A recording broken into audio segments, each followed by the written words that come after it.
Wilson's Buick was heading west on Highway 54, a Ouray, Colorado journey to join Gary's in-laws, Bud and Helen Murrow, at their annual summer retreat on the western slope of the Rockies, their 35-foot, fifth-wheel trailer a 6 weeks provisional home.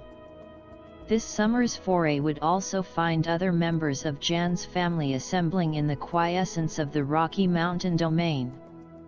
The Wilsons' first stop, Greensburg, a typical Kansas farming community celebrated as having the largest hand-dug well in the world, not a planned agenda stop, but the highway sign according the family's attention.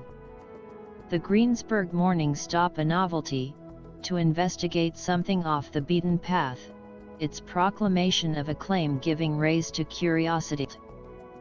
The entrance through a gift shop, finding a stairway leading down the 110-foot depth to the 1880s era's township's water supplying well. Robert, Sandra, and Gary descending the stairwell into the dimly lighted hand-dug cavern.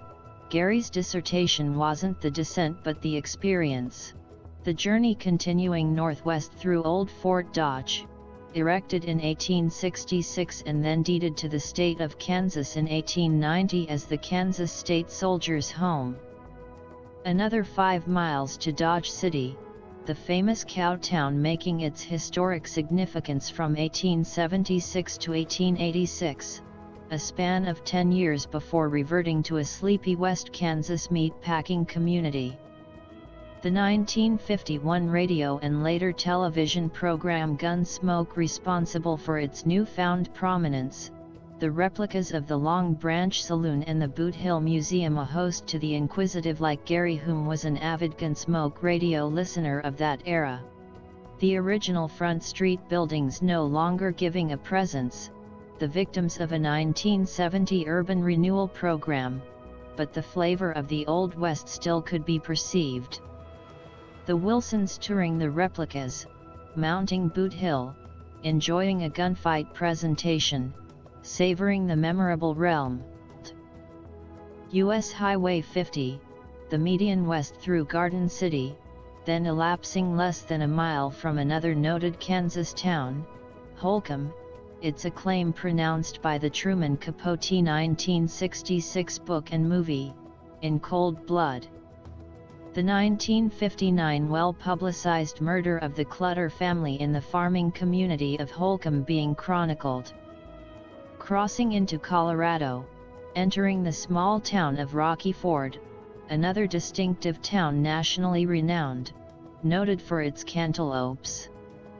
Gary making a mental note for the return trip home, to stop at one of many roadside stands and redeem a quantity of Rocky Ford's nationally known product.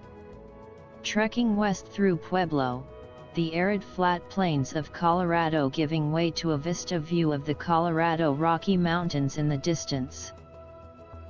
The day-long venture about to conclude, an evening rainbow echoing in the first night's rest at the Holiday Motel in Cannon City, a small privately owned facility without amenities, but the congeniality of the management and its low-budget rooms were adequate for an overnight stay.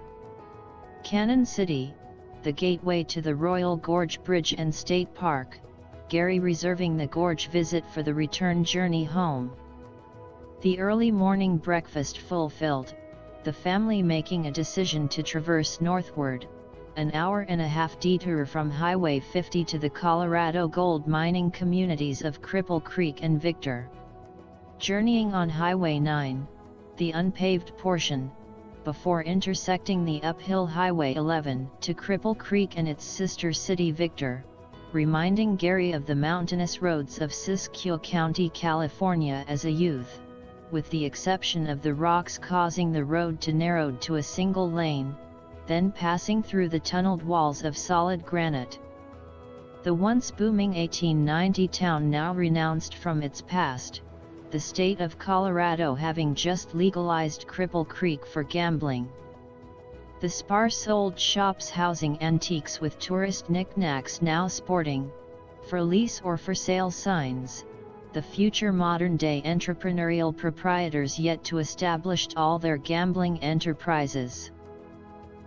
An early lunch at the Victor Hotel dining room, followed by a tour of the remaining shops of Cripple Creek and then boarding the train on the CC and Victor narrow gauge railway.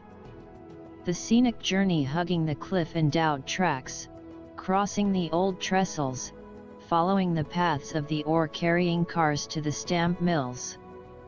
A group of masked outlaws, firing their guns, boarded the train and extracting gratuities from the tourist passengers, a payment for their realistic reenactment.